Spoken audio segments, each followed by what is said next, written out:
on one of the rebel soldiers' pickup trucks, and we're still travelling through Tripoli with absolutely no sign of any resistance.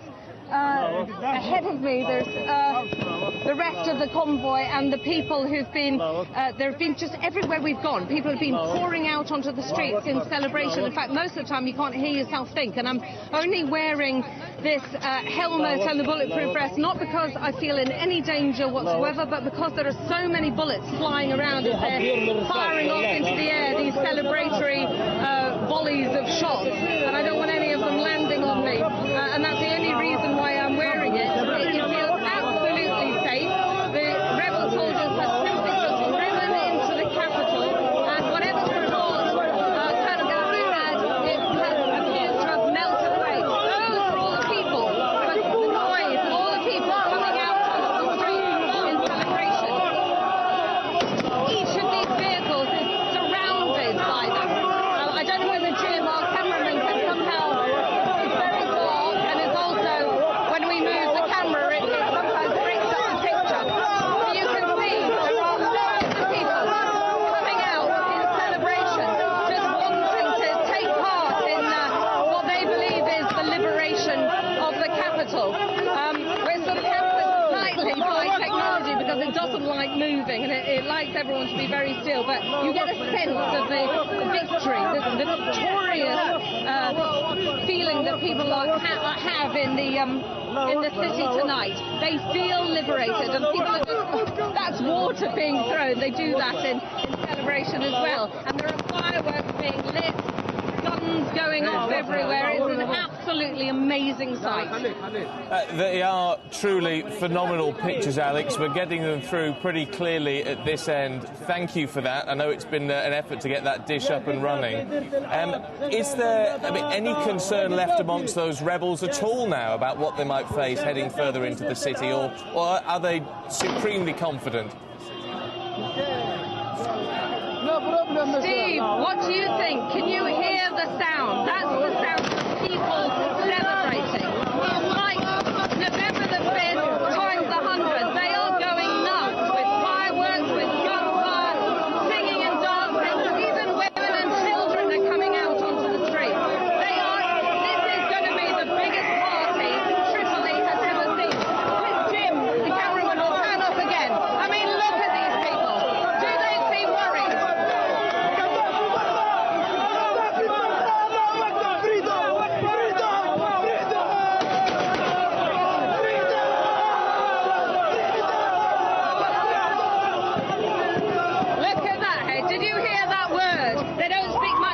But they know the word freedom, and they're shouting it a lot tonight.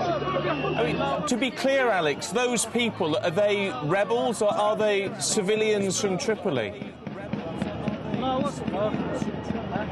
To be absolutely clear, they're civilians from Tripoli. We've come in with the rebel soldiers and civilians from outside Tripoli, and as we move through the capital, they are pouring out of their homes. Literally pouring out of their homes.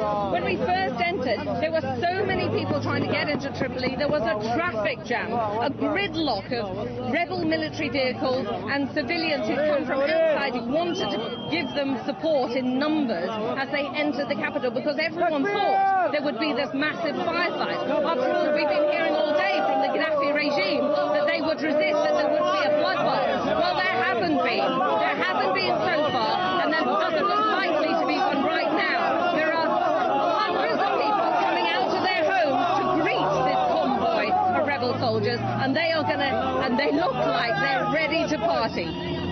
It sends a very clear message, Alex, presumably, about how disliked, how hated even the Gaddafi regime has been when people are celebrating in this way. Exactly, Steve. I mean, we've been told repeatedly by the regime that they had, today about millions of people supporting them.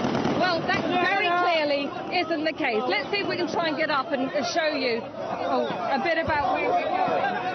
This is just a part of the convoy. The rest of the convoy has gone on ahead.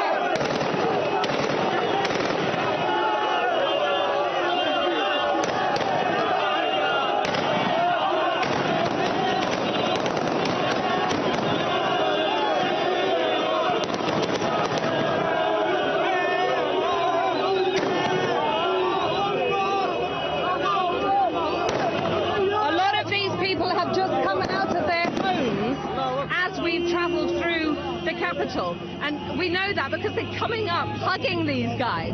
These are some of these soldiers who've taken part in some of the firefights on the way to the capital, but they've been coming up and just hugging them and saying God bless you in Arabic and thanking them, shaking their hands. I mean, for goodness sake, we've even been thanked. We're just travelling along with them. They are absolutely delighted that people have marched into the city, just driven into the capital because they feel liberated. They feel this is the end of the Gaddafi regime, and from where I'm sitting, it looks like it is the end. We can see from the signs moving behind you, Alex, you've picked up quite a pace. You must only be, what, a couple of kilometres from the city centre now? Yeah, I mean, I'm just trying to see if I recognise any of the landmarks. The most dangerous thing about tonight's team has been actually being hit by a stray bullet being knocked over on the back of this pickup truck because they've been going quick, going slow. Here we are, another body welcoming the convoy. Let me just try and see if I can get a word with someone who knows the city a little bit better than me. What's that? Now, where are we in Tripoli? Are we near the centre? Yeah, nearly there. The centre? Around, let's say, 7 kilos. Yeah, very close to the centre. Look at all these people. Everywhere we go,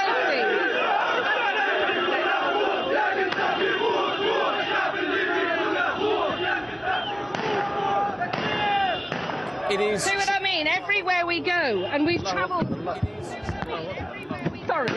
Sorry, I'm falling all over the place in the back of the pickup truck. Excuse me. Everywhere we go, we're greeted by these people and these celebrations. I mean, it's just an incredible thing. It is, Alex, watching this, it is absolutely amazing to see those scenes, to see the celebrations there. I mean, is it fair to say in all of this that the Gaddafi regime, NATO said it had crumbled? Is that a fair assessment? Oh my goodness, I would say. They're nowhere around. You think about the time I was here last, 5 months ago, when we were in Zawiya and the massive might of the Gaddafi military machine was unleashed on Zawiya. As we were sheltering that mosque with all those people from Zawiya, civilians, he sent 50, 60 tanks to the outside and inside Zawiya and just unleashed a volley of shots as well as RPGs, shell. He even sent a jet over because this was before the no-fly zone was imposed. To get to Zawiya and to get out, well, you couldn't get out of Zawiya, and to get into Zawiya you had to go through at least a dozen checkpoints, all manned by dozens of Gaddafi soldiers. We have just driven through here to the capital, not a single checkpoint in sight, not a single Gaddafi soldier in sight. We actually went into the Gaddafi's Kamas Brigade headquarters, which is the most feared military brigade in the whole of Libya, run by his son Kamas, is in charge of controlling the interior and the 32nd Brigade.